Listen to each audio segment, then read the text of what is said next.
1200 ವರ್ಷ ಪುರಾತನವಾದಂತಹ ರಾಮನ ದೇವಸ್ಥಾನ. ನಮ್ಮಲ್ಲಿ ಹಿರೇಮಗಳೂರು ರಾಮನ ದೇವಸ್ಥಾನದಲ್ಲಿ ಸೀತಮ್ಮನವರು ರಾಮನ ಬಲಭಾಗಕ್ಕಿದ್ದಾರೆ. ಮತ್ತೆ ಆಂಜನೇಯನ ಮೂರ್ತಿ ಇಲ್ಲ.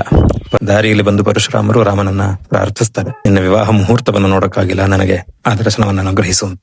ಯಾಕದನ್ನ ಕೇಳ್ತಾರೆ ಅಂತ ನೋಡಿದ್ರೆ, ರಾಮಾವತಾರಕ್ಕೂ ಹಿಂದೆ ಅವತಾರಗಳು ಮಾಡಿದ್ದಾನೆ ವಿಷ್ಣು. ಆದ್ರೆ ಆ ಯಾವ ಅವತಾರದಲ್ಲೂ ವಿವಾಹ ಪ್ರಸಂಗ ಇಲ್ಲ. ಪರಶುರಾಮರು ವಾಸ್ತವ ನೋಡಿದ್ರೆ ಅವರು ಸುಮ್ಮನೆ ಬಂದು ತಡವಾಗಿ ಬರೋದಿಲ್ಲ, ಅವರು ರಾಮನ ಮೇಲೆ ಯುದ್ಧ ಮಾಡಬೇಕು ಅಂತಾನೆ ಬಂದಿರ್ತಾರೆ. ಯಾಕಂದ್ರೆ ರಾಮ ಸುಮ್ಮನೆ ಮದುವೆ ಆಗಿಲ್ಲ, ಶಿವಧನಸ್ಸನ್ನು ಮುರಿದು ಮದುವೆ ಆಗಿರ್ತಾನೆ ಸೀತೆಯನ್ನ.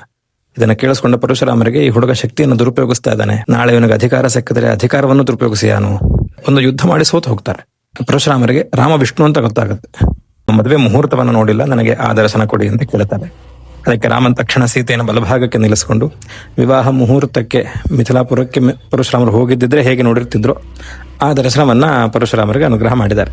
ಆ ಸಂದರ್ಭದಲ್ಲಿ ಇಲ್ಲೂ ಆಂಜನೇಯ ಬಂದಿರೋದಿಲ್ಲ. ಈ ಪ್ರಸಂಗದಲ್ಲಿ ಇನ್ನು ಆ ರಾಮಾಯಣದಲ್ಲಿ ಕಥೆಯನ್ನ ಆಂಜನೇಯ ಪ್ರವೇಶ ಮಾಡಿಲ್ಲ. ಆಂಜನೇಯ ಕಥೆಯನ್ನು ಪ್ರವೇಶ ಮಾಡೋದು ರಾವಣ ಸೀತೆಯನ್ನು ಅಪಹರಿಸಿದ ಮೇಲೆ. ಆದರೆ ರಾಮನ ದೇವಸ್ಥಾನದ ವೈಶಿಷ್ಟ್ಯ ಏನು ಅಂದ್ರೆ, ಎಲ್ಲಿವರೆಗೂ ನಾವು ಆಂಜನೇಯನಿಗೆ ಪೂಜೆ ಮಾಡಲ್ವೋ ಅಲ್ಲಿವರೆಗೂ ರಾಮ ಅಥವಾ ಅವನ ಪರಿವಾರ ಯಾರು ಪೂಜೆ ಸ್ವೀಕರಿಸೋದಿಲ್ಲ. ಆ ಕಾರಣಕ್ಕೆ ರಾಮನ ಪಾದಗಳಲ್ಲಿ ಪೀಠದಲ್ಲಿ ಸಣ್ಣ ಚಿತ್ರ ಮಾಡಿಟ್ಟಿದ್ದಾರೆ, ಒಂದು ಮೂರ್ತಿ ಕೊಟ್ಟಿಲ್ಲ. ಮೂರ್ತಿಯಾಗಿ ಕೊಟ್ರೆ ಅಲ್ಲಿ ಕಥೆಗೆ ವಿರೋಧ ಆಗುತ್ತೆ, ಪೂಜೆಗೂ ಅನುಕೂಲ ಆಗೋ ಹಾಗೆ ಕಥೆಗೂ ವಿರೋಧ ಬರದಲ್ಲಿರೋ ಹಾಗೆ ರಾಮ ಸೀತೆಯರಿಗೆ ವಿವಾಹವಾಗಿದ್ದಾರೆ. ಅವರು ದಂಪತಿಗಳು ಒಟ್ಟಿಗೆ ಇರುವಾಗ ಅವರ ಮನೆಯಲ್ಲಿ ಲಕ್ಷ್ಮಣನಿಗೂ ಜಾಗ ಕೊಟ್ಟಿದ್ದಾರೆ. ಆಂಜನೇಯನಿಗೆ ಸೇವಕನಿಗೆ ಪೂಜೆ ಆಗುವವರೆಗೂ ಅವರು ಪೂಜೆ ತಗೊಳ್ಳಲ್ಲ ಅನ್ನೋ ಹಾಗಿದ್ದಾರೆ. ಇದು ಭಾರತೀಯರ ಜೀವನ ಪದ್ಧತಿ ಶೈಲಿ.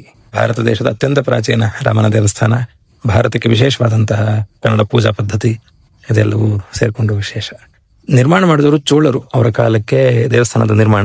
ನಂತರ ಹೊಯ್ಸಳರ ಕಾಲಕ್ಕೆ ಅಭಿವೃದ್ಧಿ, ವಿಜಯನಗರ ರಾಜರ ಸಮಯಕ್ಕೆ ಪರಿಸಮಾಪ್ತಿ. ಹೀಗೆ ಮೂರು ಬೇರೆ ಬೇರೆ ರಾಜರ ಕಾಲದಲ್ಲಿ ದೇವಸ್ಥಾನ ಹಂತಗಳಲ್ಲಿ ಮುಗಿದಿದೆ. ಅಂದ್ರೆ ಅಲ್ಲಿ ಪರಶುರಾಮರು ರಾಮನನ್ನು ಪ್ರಾರ್ಥಿಸ್ತಾ ಇರುವಂತಹ ಒಂದು ಮೂರ್ತಿ. ಹಾಗಾಗಿ ಪರಶುರಾಮರು ಈ ಕ್ಷೇತ್ರದಲ್ಲಿದ್ರು. ಈ ಊರಿಗೆ ಭಾರ್ಗವಪುರಿ ಅಂತ ಹೆಸರು. ಭಾರ್ಗವ ಪರಶುರಾಮ.